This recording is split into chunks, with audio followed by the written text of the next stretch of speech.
Welcome to the Leader Lifter podcast. Short conversations to lift you up and encourage you wherever you lead. So welcome back to the Leader Lifter podcast. My name is Kevin, and I just want to take a quick moment to thank those of you who have been subscribing and following to this podcast, and especially a big thank you to those of you who have been commenting and sending me some feedback. I really appreciate hearing from you and how this tool, this podcast, can be of a help to you as you lead wherever you're leading. Right? Because the reality is, and we've been talking about this since the launch of this podcast, is that leaders can be so incredibly busy working in our organizations or working in our ministries. You know, as whether you're working in youth ministry or working with kids, or whether you're running a life group, a Bible study in someone's home, whether you're a pastor of a church, whether you are a volunteer in a nonprofit or a charitable organization, whether you volunteer in a citywide thing, or whatever that might be. We can be so busy working in that work, in those organizations, in those ministries, that we forget that we as leaders need to take time to work on these organizations, work on these ministries, so that we can ensure that they're working the way that we hope that they're working, that they would have a greater impact. But the reality is we don't always know what to do, or we don't always have the time to investigate how we should be working on this. So that's really my heart for you as a leader. That's my heart for your organization. That's my heart for your church, is that these Leader Lifter podcasts would just be short conversations and easy to implement questions that we can talk to and discuss together on how we can help lead better. And so again, I've been calling this the Leader Lifter because I believe every single one of us could use a little lift, right? We need people in our lives who give us a boost, who pick us up. And so I've been lifted by a lot of great people over the years. I have learned a lot more than I've actually applied and implemented into my life. But as they lift me up, my hope and my prayer is that I can pass that back on to you, and this podcast can be a tool to lift you up in wherever you are leading, so that we could lead well together. So again, if this is helpful and beneficial to you, please just share this on your social media, subscribe to it on YouTube or on the blog.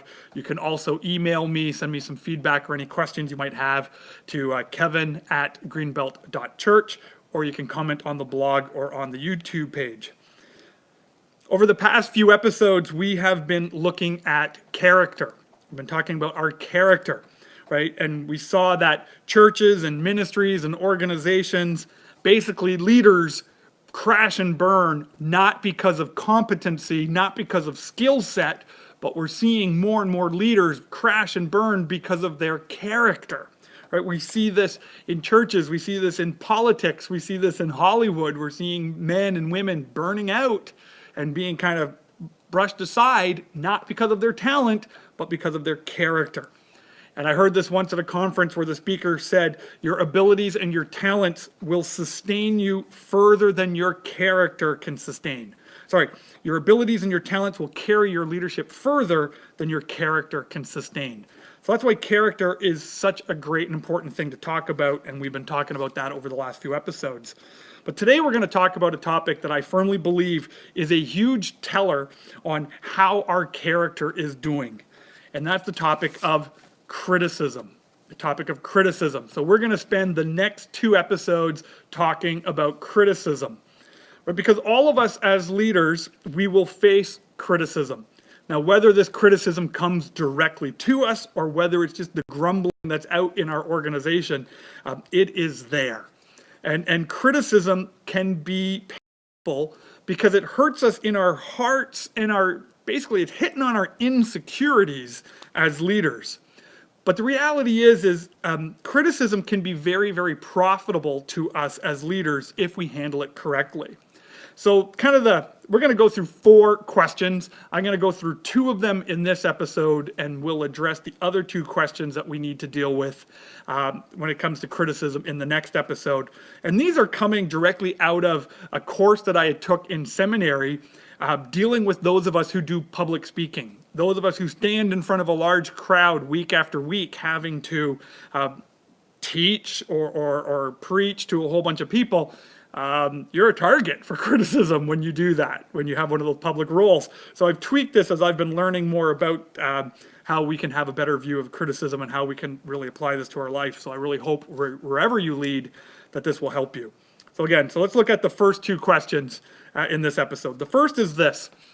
Do I have a healthy view of correction? Do I have a healthy view of correction? And what I would define a healthy view as a Christian, I would say, do I have a biblical view of correction? I think sadly, so many of our leaders today, they think because of their position, because of their authority, because of the fact that they are a leader, that they are above correction.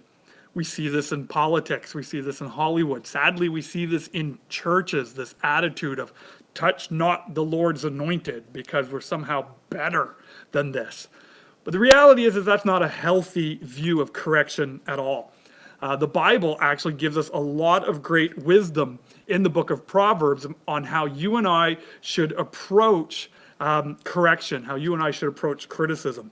And whether you're a Christian or not, whether you believe in the Bible or not, book of Proverbs is a great ancient book of ancient literature to help us realize this is just the way the world works. This is the way the world works. We can see in Proverbs chapter 12, verse 1, it says, whoever loves discipline loves knowledge.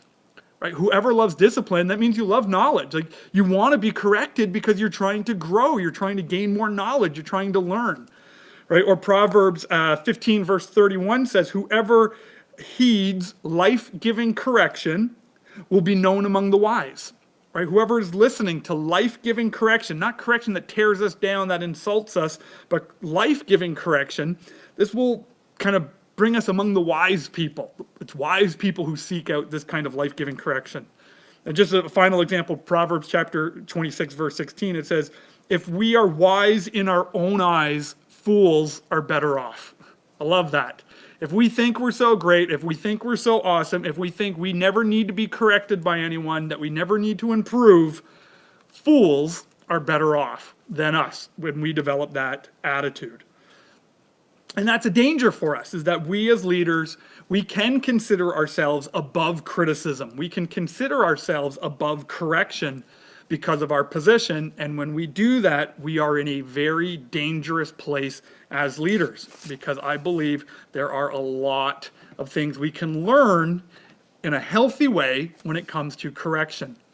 Over the years, I have seen far too many leaders, especially as they've been in leadership for a long time, far too many leaders start getting into that trap of developing an attitude of, I'm the leader, you do as I say.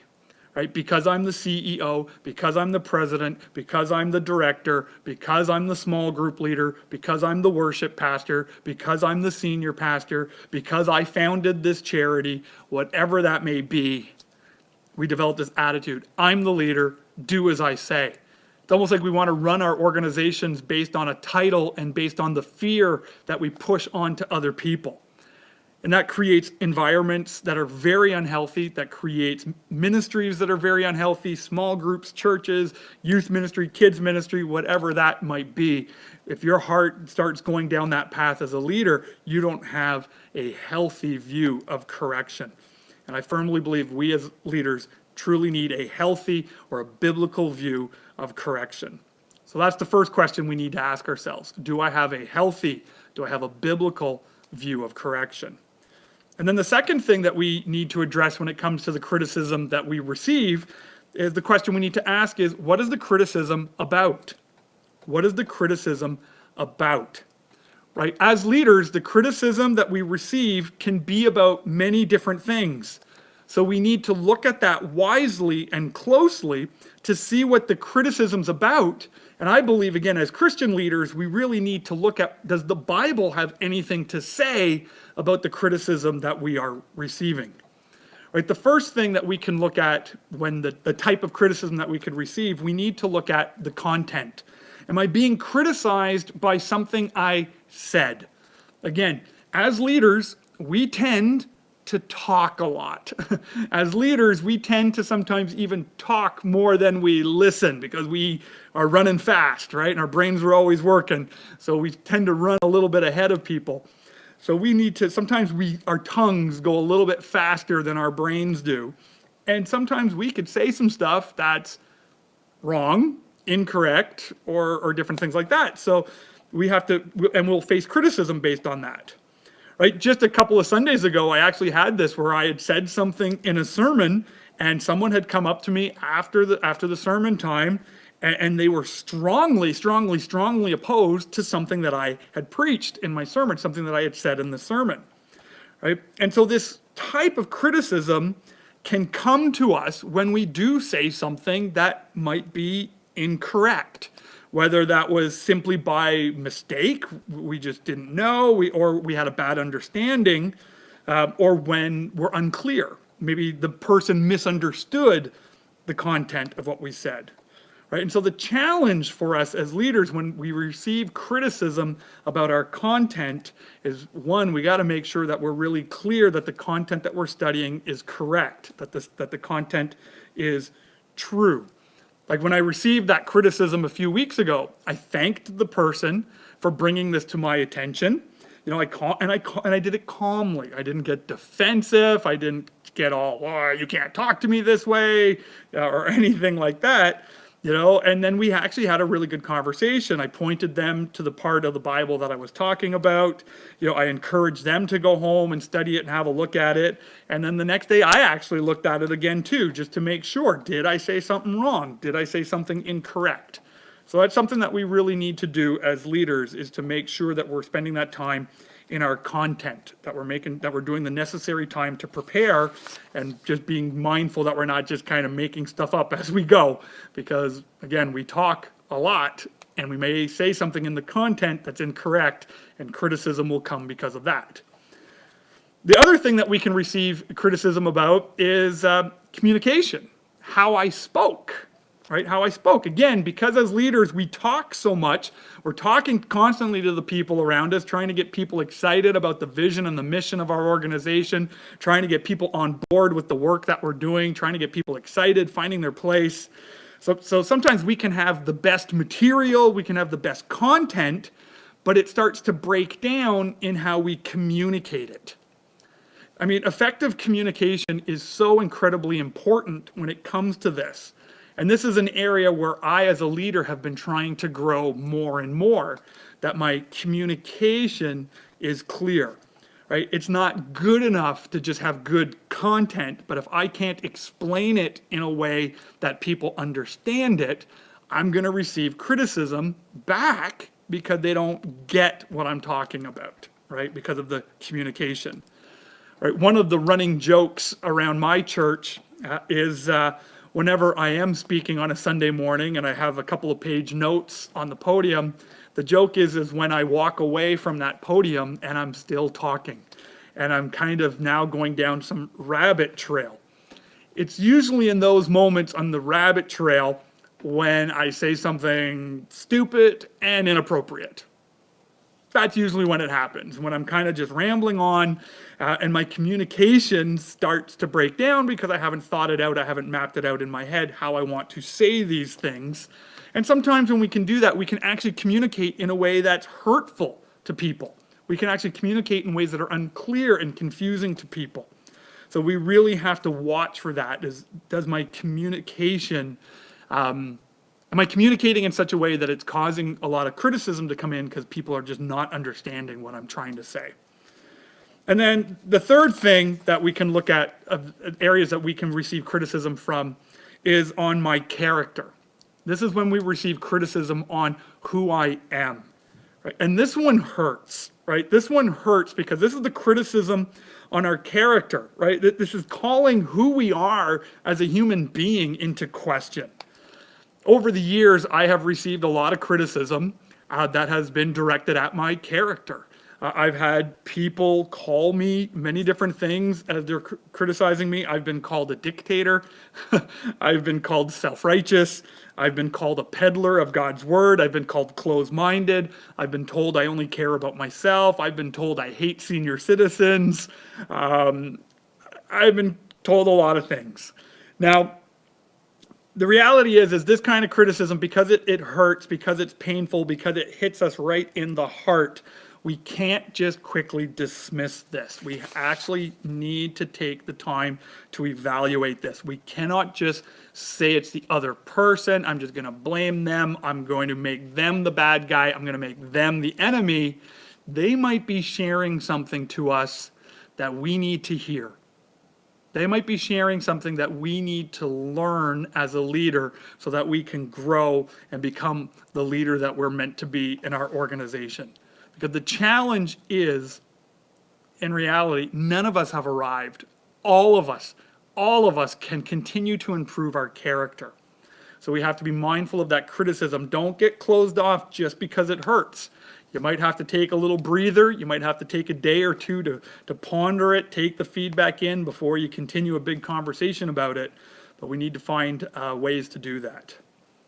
So just a couple of questions to ask ourselves as we deal with these first two questions, right? The first question, do I have a healthy understanding of criticism? And what is the content of what is the criticism about? What is the criticism about? What are some questions we can ask ourselves to help us grow in the area of criticism? Well, the first is in the area of developing a healthier view of criticism. Just ask yourself, how can I get better at that? Right? If maybe I have been developing an attitude that I'm always right, that I'm the leader, that everyone who comes to me with their criticism, their stuff is always dumb and their stuff is always not good. Well, then you need to kind of really start working on that. And one of the ways I would encourage you to do that is start listening to people who are not in your regular tribe that you listen to. Let me say that again. Spend more time listening to people who are not in your regular normal tribe that you would listen to. Okay, for example, I'm a Christian. I listen to a lot of different Christian podcasts. I'm a preacher. I listen to a lot of preacher podcasts as well. And the reality is, the danger is, I can just listen to people who think like me, who believe like me, and then it starts to shrink my leadership. I've actually intentionally started listening to other people through podcasts, through YouTube, of people who hold radically different worldviews than me, who hold radically different opinions than me. And I'm not listening to this stuff so I can build a case against them. I'm not listening to this so I can learn how to fight them or attack them. I'm listening to this so I can learn about them. Because I want to hear what they have to say. I want to hear what their viewpoint is. I want to hear what wakes them up in the morning, what keeps them going, what gets their heart beating and what gets them excited about life. And so that could be a way that you can grow in your leadership to help you start to open up to have a healthier view of criticism, is to start intentionally listening to outside voices. Another thing that you can do is intentionally give permission to people to offer you feedback, to offer you that correction. I have a number of people who have permission in my life that I have asked very specifically to give me the feedback that I need. From time to time, what I do is I actually print out, when it comes to my preaching, I print out this little survey, and I will randomly give that to people saying, hey, when I'm preaching for the next few weeks, would you just fill out this and give me a score? How am I doing in these areas? Is my content good? Am I speaking clearly? Am I connecting with people? Different things like that. So give permission to people to speak truth to you, and that will help you develop a healthier view of correction. And then finally, what do I need to learn about my leadership what is the criticism about? Right? What is the criticism about? How can I grow in that? Well, just a couple of ideas and some thoughts that you might want to try. The first is spend more time in preparing your content. Spend more time in preparing your content. If you're like me as a leader, you're probably really good at winging it. You're probably great at winging it. It's like, oh my goodness, I've got this meeting in 15 minutes. I just show up and start talking. Start getting a better hold of your calendar. It's something I've been doing. Just kind of looking at my calendar. If I've got these meetings where I'm going to be speaking in leadership kind of language, spend 20 minutes before that meeting preparing my content, jotting down a few notes, making sure I have the correct information that I'm bringing to the meeting. So we do that, kind of spend more time preparing the content. The other thing we can do is spend more time ensuring we're clear in our communication. Spend more time ensuring we're clear in our communication. You may want to start practicing speaking. If you have a public speaking role, you may want to start practicing in front of the mirror. One of the things I do is I come into the sanctuary at my church and I actually preach my Sunday morning message to an empty room to practice just so I can hear it out loud. Is this message clear? If you're a small group leader and you've got questions that you might want to go through, you might want to read those questions out loud first before your group arrives, to make sure you understand it. You understand the question, that it's clear, you're clearly communicating. And then finally, when on the question of what is the criticism about, is there something about my character that is coming to me that I need to work on? Am I coming across too harsh? Am I coming across unloving? Am I coming across arrogant? These are tough questions to wrestle with, but we need to wrestle with them. And I would encourage you, if you're married, the great person you can ask this is your spouse. Your spouse is going to know better than anybody else on the planet if that character criticism that has come your way, if there's even a little bit of truth to it, your spouse will hopefully lovingly be able to explain that to you. So those are the first two questions on the topic of criticism. We'll continue this conversation in the next episode. Again, thank you so much for joining us at the Leader Lifter. Again, I would love it if this is helpful for you, that you would click the subscribe button, that you would share it, or that you would comment on the blog or here on YouTube, or that you would share this through any podcast reader that you use. And again, my hope and my prayer is that as we lift each other up with these short conversations, that we will lead well together. So until next time, take care. Thanks again for joining us on the Leader Lifter podcast. If you are participating in the podcast through YouTube or a podcast player, you can find detailed notes and resource guides for each episode at kevinpresso.blogspot.ca. We hope you enjoy the podcast and find it helpful. If so, please subscribe to the podcast, rate us on iTunes or Google Play, and share it on your social media with your friends. Until next time, thanks for joining us.